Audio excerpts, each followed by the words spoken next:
Welcome to the HAEA Youth Edition webinar. This webinar is specifically, will focus on preparing for college. We can go to the next slide.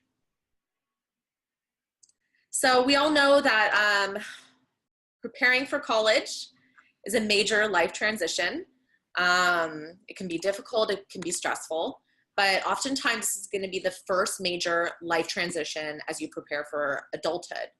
I do want to note really quickly that if you have questions throughout this webinar, please use that chat feature at the bottom of your screen or the Q&A button to ask questions. So sometimes going to college means moving away from home. Sometimes you're staying in the same community. But oftentimes this move to college is a major life transition towards more independence.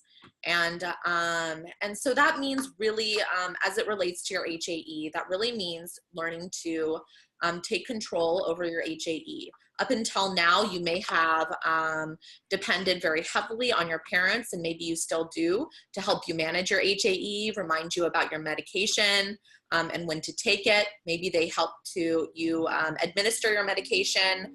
But oftentimes moving away from home or starting college, you will be away from home for long periods of time.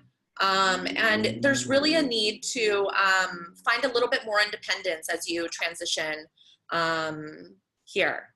So we have some tips that we really wanted to provide with you here. I have a special guest speaker who will give you some of her firsthand experience tips. But we really just want to help provide you with some tools so that you can navigate this new environment and worry about HAE as little as possible. So I'd like to introduce Kelsey. She's going to be talking a little bit about her experiences going to college. She is now entering her first year of law school. So she has navigated her undergrad and is successfully moving on into higher education and has quite a bit of experience in this area. So Kelsey? Hi everyone, thanks for joining. I just finished my undergrad last week at the University of Illinois at Chicago, and I'm headed to law school next week at Chicago-Kent College of Law.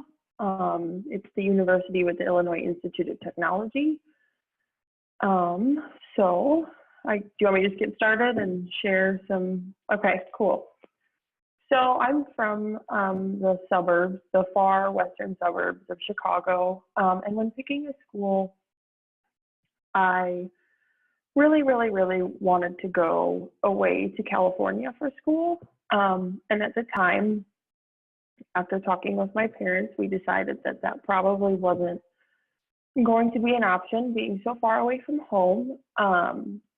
So that was one of the things that I had to really consider, was being close to my family, because my parents still to this day handle most of my medical, all the medical tasks, so insurance and making sure that I get my medicine. So that was like number one for me, was making sure that I was at a school close to my family, and I'm only about an hour and a half away from them. And then another thing, I don't know if any of you are in the process of picking schools still. I know some of you mentioned that you already have selected a school, but another important thing for me was making sure that there was a hospital nearby, like a major hospital, and my school happens to be in the medical district of Chicago, so I was kind of lucky there. And then I guess another big thing that's important is making sure that you have somebody, if you're not not near your hometown or not near your family, that you have somebody close by that kind of knows you, knows about HAE, so that if something does happen, you can call them. So a family friend, that's really important. I was fortunate enough to have my entire family not that far away. But I do have lots of connections here in the city. And so that was pretty much why I chose UIC. And it worked out really well for me, and I was really happy with my choice. So don't let the location of your school completely determine like everything, because I really had my heart set on UCLA, but I definitely wouldn't have been able to do what I have done there because I had support close by. And so once I picked UIC, the next step was to figure out how to merge my accommodations from high school to college, because it is a little different. And I was lucky enough to have an amazing support system at home. My mom works for a school district, and so does my dad. So they know what my rights are as a student, and that's really important for you guys to know too. Even if you didn't have accommodations in high school, you can still get them in college. UIC has a place called the Disability Resource Center, which is where I got my accommodation letter.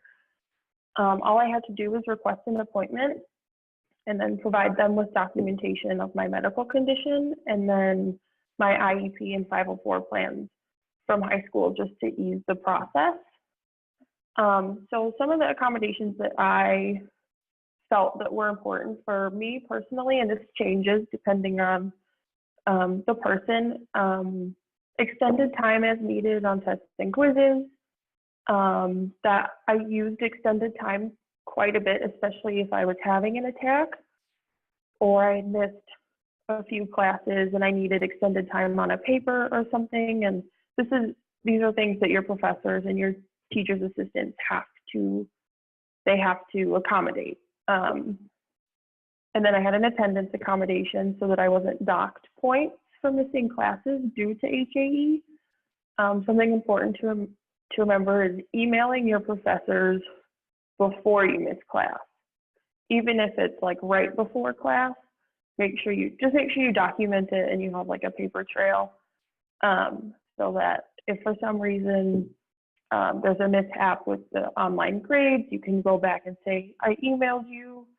And then I've had a couple times where my professor said, oh, well, you weren't here and you didn't email me, so I'm not going to give you points. And all I had to do was go to my disability resource counselor.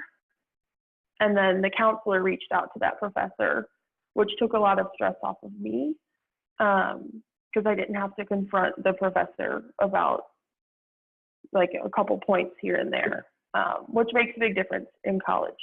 So just keep that in mind. And also, one thing that was important that my parents came up with was having a private dorm room.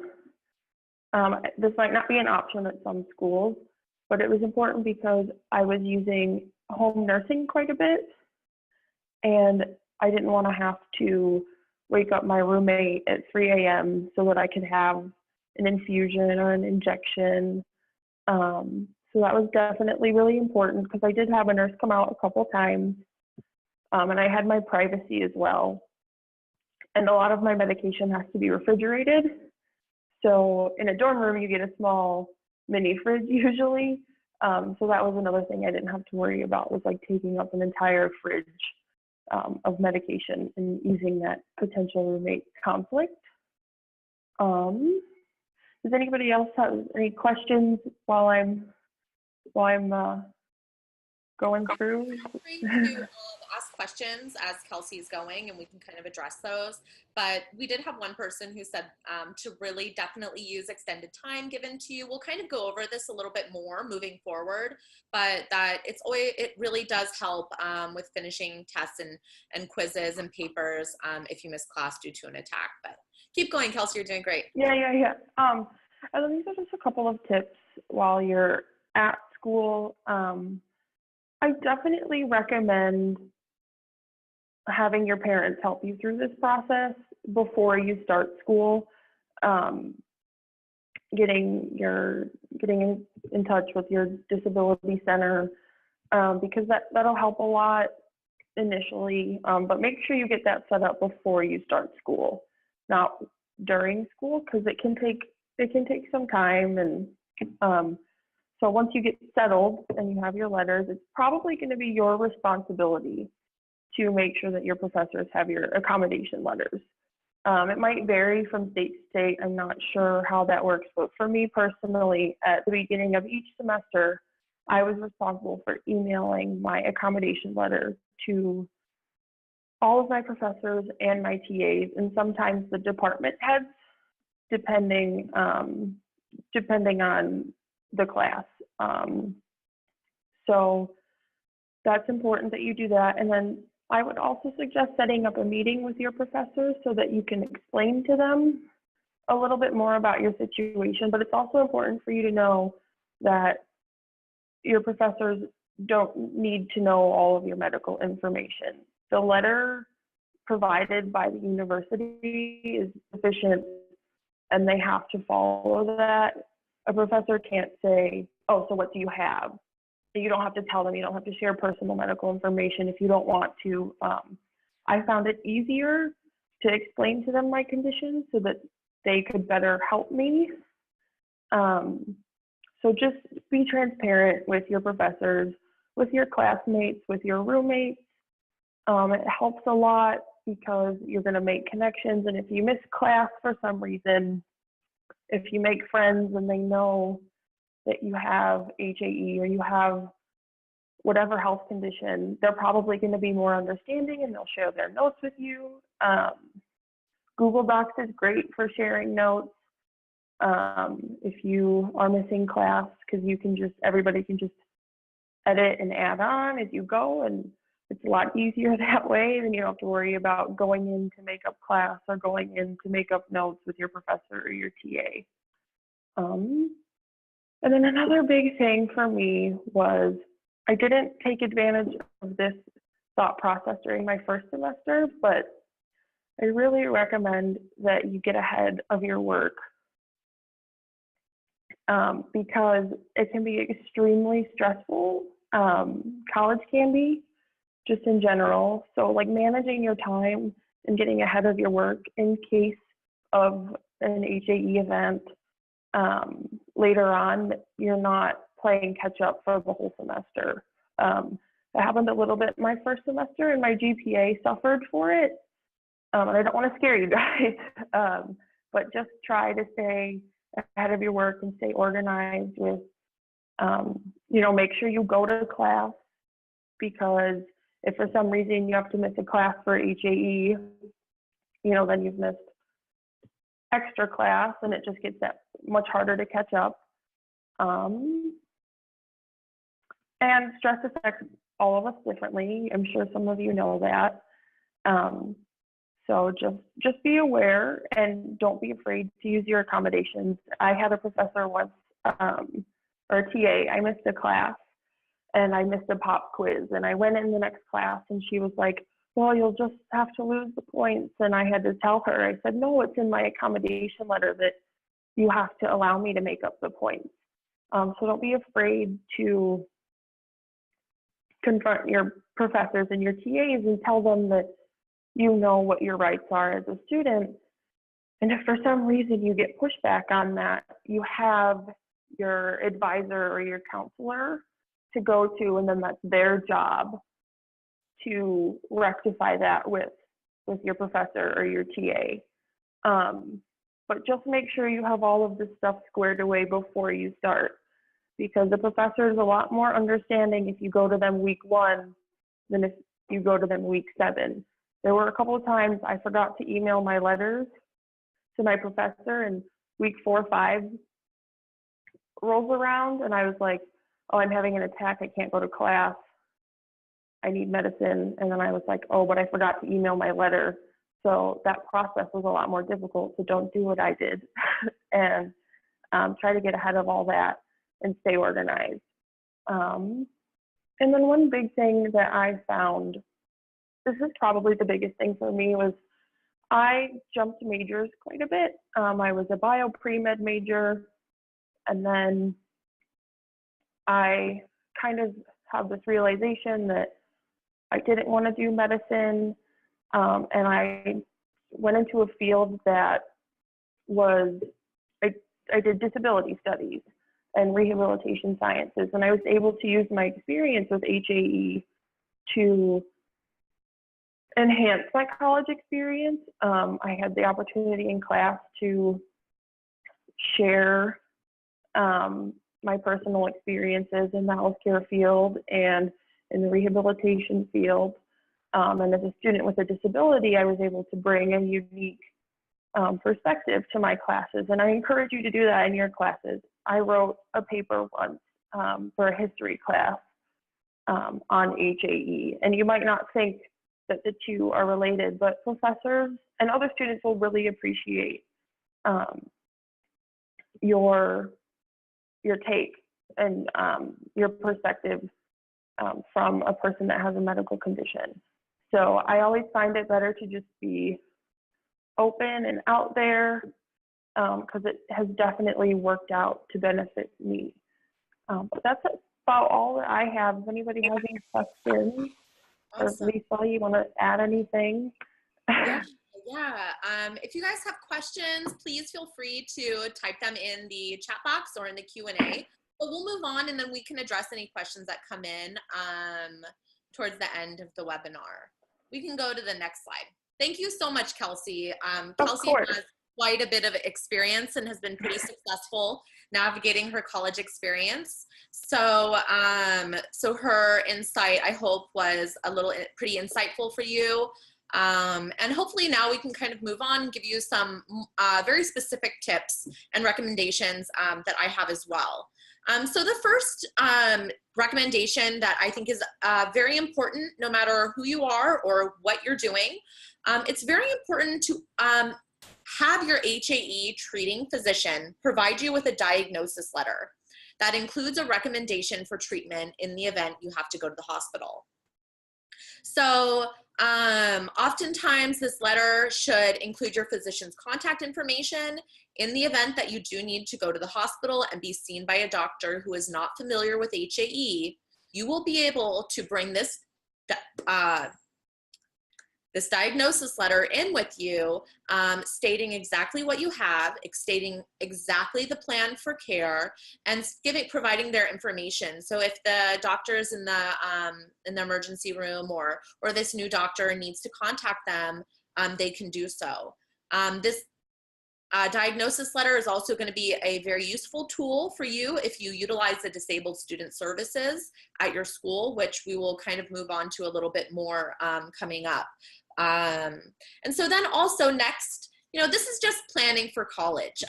What can you do before you get there? And even if you get to once you get to your new school, find out if there is an HAE treating physician close by. If you're moving away to a new city in a new environment, knowing that there's a doctor who's familiar with HAE is always very helpful. So the HAEA is very happy to help you find a doctor in your city. If you don't know where to start, we are able to help you find a doctor. So that maybe, once you arrive in your new city, you're able to schedule a meeting with them, just so that you can be introduced, so that if for some reason you need services or you need support while you're away from home, you can access that. Do your research. Know where the closest emergency room is to your school. Even if you're just going to a commuter school, maybe you're even just going to a school in the same city that you've always lived in. Know where the closest emergency room is or the closest hospital is. And if you're living away from home, in a new city or a new community, contact that emergency room or that hospital to see if the pharmacy has your medication available. Oftentimes when you get to the emergency room and maybe you do not have medication on you and you do need the medication, you want to know that you're going to an emergency room or a hospital that carries the medication that you take. And so that's just very important, something to remember and something to think ahead of. One thing that helps me just in my day-to-day life, and I know would help anyone, this is just a general suggestion, is keep your medication and supplies organized so it's accessible when you need it. What I do, I have those like plastic drawers, organizer drawers, and I keep my medication and supplies in there. You don't have to keep them out and about. You can store them in a cool, dry place as long as it's nice and clean. But keep your medication and supplies organized so it's accessible if you need it. You want to know exactly where your medicine is at all times. And that way, if for some reason you're having an emergency and you need to ask someone else to get your medication for you, you're able to tell them exactly where it is and exactly what you need. I also suggest that you know your medication schedule. Sometimes it's easy to get caught up in the daily busy life. Days kind of blur together, but you need to know when you're due for your next medication treatment. You can use the calendar, you can schedule it in your phone. I've in the past actually used these little magnets that I put on my refrigerator, and it was like a Monday, Tuesday, Wednesday, Thursday, Friday, Saturday, Sunday magnet. So there was a magnet for each day. So what I did is that I took my medication on Monday, and then my next medication was due on Thursday, say. I took that Thursday magnet and put it up on my refrigerator so that I was able to be reminded when I needed my medicine without having to think back, oh, when did I last take my medicine? If you do take IV medication, please make sure that you feel comfortable finding a vein. Oftentimes, going off to college or moving away from home, or as you become an adult, you are on this road to independence. And sometimes we have relied on others to administer our medication. And gaining that independence is a very empowering thing. And especially when you are away from home, you would hate to be in a situation where you are unable to provide yourself with the therapy that you need. And so what you can do, whether or not you're living at home or away from home, you can contact the medication supplier that actually provides you with your medication. So that would be the brand name on your medication, and you can look this up online.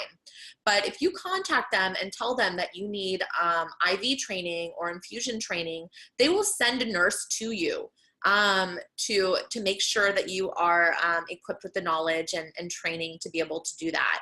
So I really encourage you that if you are not independent right now, that you strive to become so and really become independent in your meds.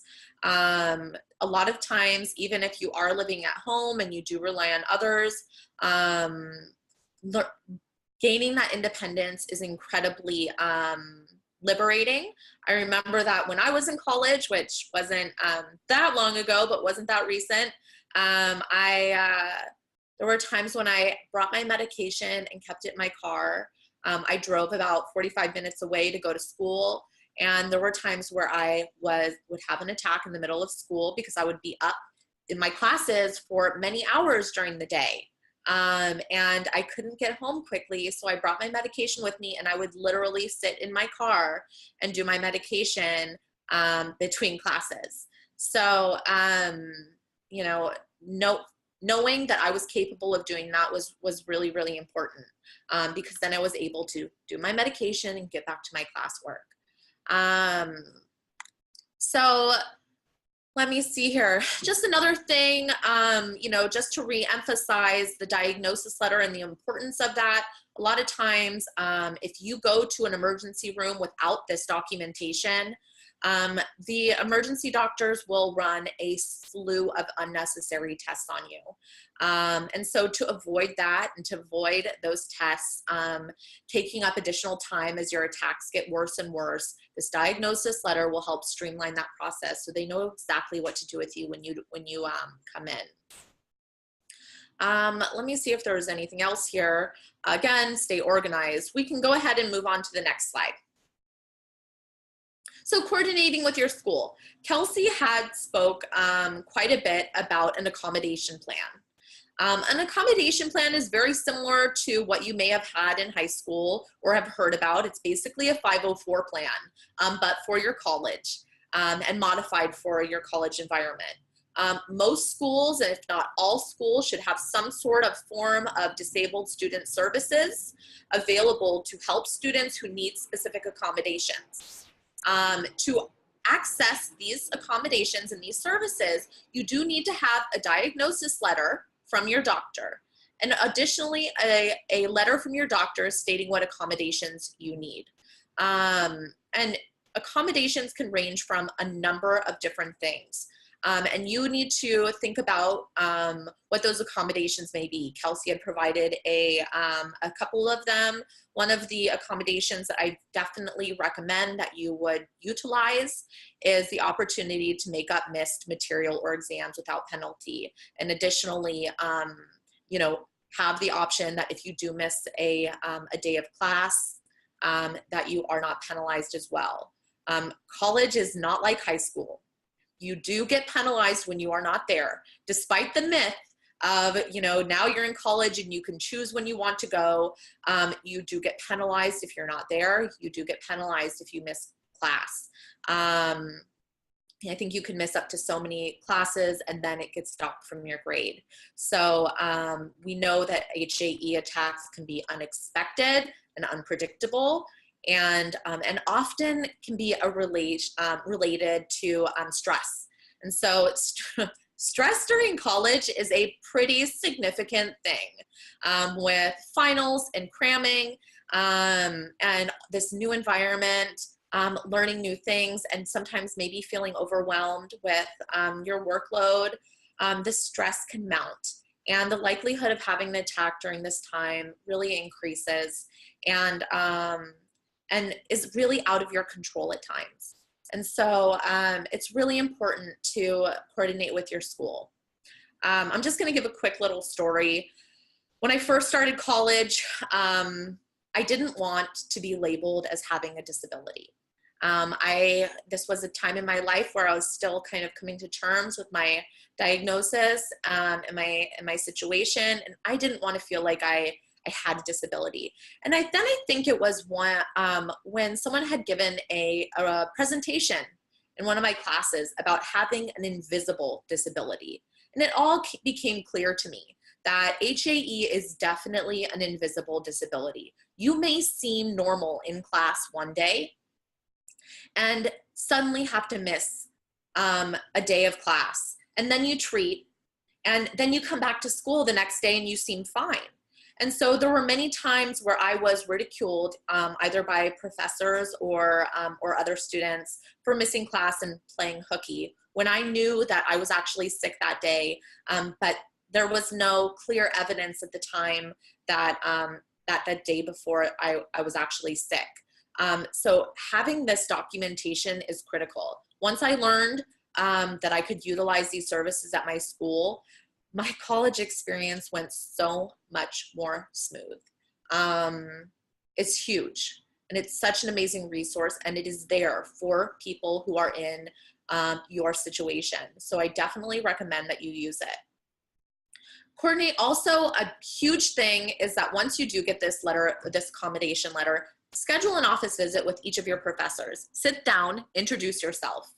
Talk to them about your accommodation letter, let them know, make sure that they received it and that they associate that accommodation letter with your face, so that they know that it's not just associated with a name on a paper, that you are a human, and let them know that sometimes I may miss class. I may seem fine the next day, but this is why. Feel free to share as much or as little as you'd like.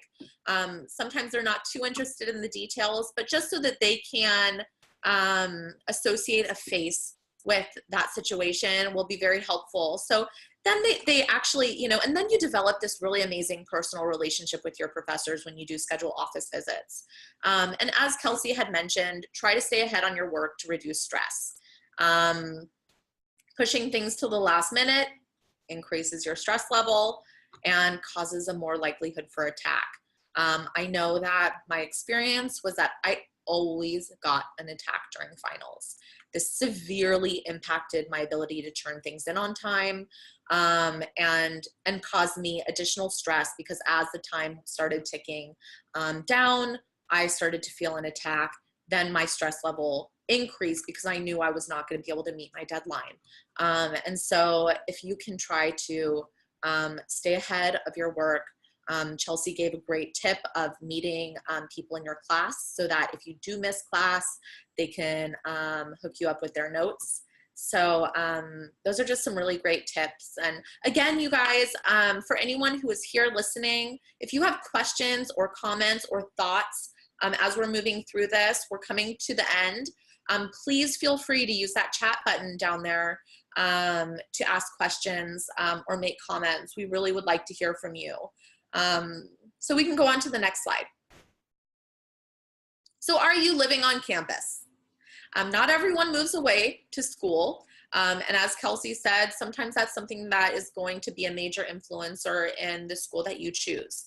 But some of us will be going off to college and living in a new city. Make sure that when you do meet your roommates, you let them know.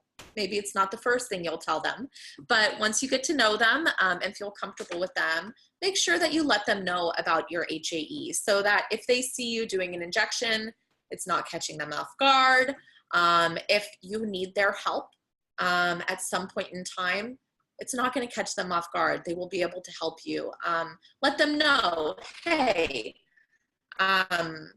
this is my plan, and this is what's going on with me, and most people will be very understanding and wanting to help and be supportive of you. Kelsey had noted that she had requested special dorm accommodations. If that's something that you think will benefit you, I definitely encourage you to look into it. Sometimes we, you may feel a little more private with your situation or your treatment plan, and so you don't want to feel like you are not doing your meds on time because someone may see you, or you don't want to feel like you are interrupting other people. And so I definitely encourage you to find that safe place, even if that is with a roommate. Find that safe place in your room where you feel comfortable doing your medication.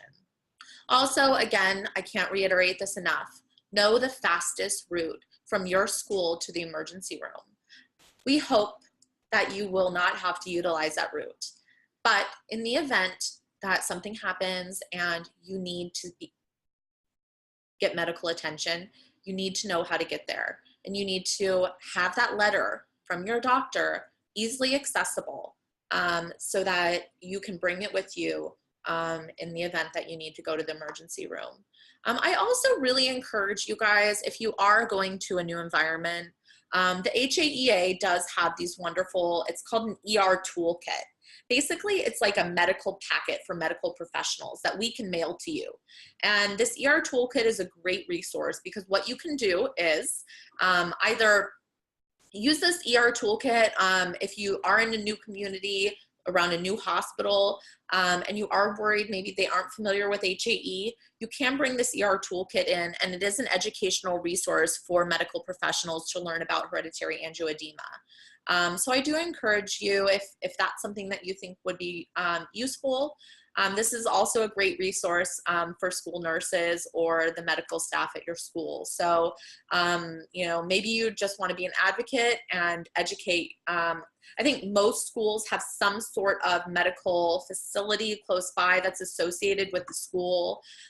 Maybe you might want to bring one of these ER toolkits to them so that if someone else comes in with similar symptoms, they may be able to identify it and know that that person has hereditary angioedema, even if it's not something that you will be utilizing. We can move on to the next slide. So I did want to, and so moving on, if you do have any other questions, that is kind of coming to the close of my tips and tricks here. I do encourage you that if you do have other questions or comments, please use that chat feature or the Q&A button. I want to hear from you guys. If you guys have, if there's anything that we didn't address that you're worried about, please feel free to email me anytime. My email address is easy. It's lisa@haea.org. Moving on, I did want to make a very quick announcement. Some of you may be aware that the HAEA has a scholarship program. This scholarship program has been operating for a few years now, and we have given out most recently a record number of scholarships to students pursuing a better future through academic achievement. This year, we are opening up our scholarship program for the very first time to this spring semester. I definitely encourage you to apply. If you haven't been in touch with our social media and our newsletters, We have had a tremendous loss in the HAE community. One of our HAE consultants who's been with the organization for many years now, Pamela King, has passed away this year as a result of her fight with metastatic breast cancer. Pam King was a driving force with the HAEA and was a staunch advocate for HAE patients, really pushing the envelope and doing so much for our patient community. We have decided to open up the scholarship program and dedicate it this year to her. And we will be announcing very shortly that we are opening up the scholarship program for the spring semester. So if you have already received a scholarship for the fall 2018-2019 semester, you will be invited to apply again for the spring session this year. So I would like to encourage everyone here to keep your eye out for that information. We will be posting it on social media. We will be sending it out in a newsletter that goes to all of our patients. And we look forward to receiving your applications. For this semester and moving forward, we have digitized our scholarship application. So we hope that it is easier for you to submit, and we will be making those announcements very soon along with a link to the application. So we very much look forward to having you all apply and receive the benefits of this wonderful, amazing program that is in honor of Pamela King. Let's see, so moving on, next slide. Questions. Does anyone have any questions? Again, you guys, this webinar is for you. We are here to be a resource for you moving on in this life transition. So I definitely encourage you to ask questions and utilize this opportunity to have anything covered that we may have left out. And again, my email is listed in the chat box. So if you have any questions, I really encourage you to get in touch with me. I'm very friendly and I'm very responsive with emails. So I'm always happy to answer any questions that you guys may have. And if we don't have any questions, we're going to go ahead and wrap up the webinar. Again, I very, very much appreciate all of you joining us today. If we haven't met in person, I really look forward to an opportunity to meeting you in the future. And I really appreciate you guys using the HAEA as a resource for you and your management of hereditary angioedema. Thank you so much, Kelsey, for joining us today and telling us about your experience. Have a good night, you all.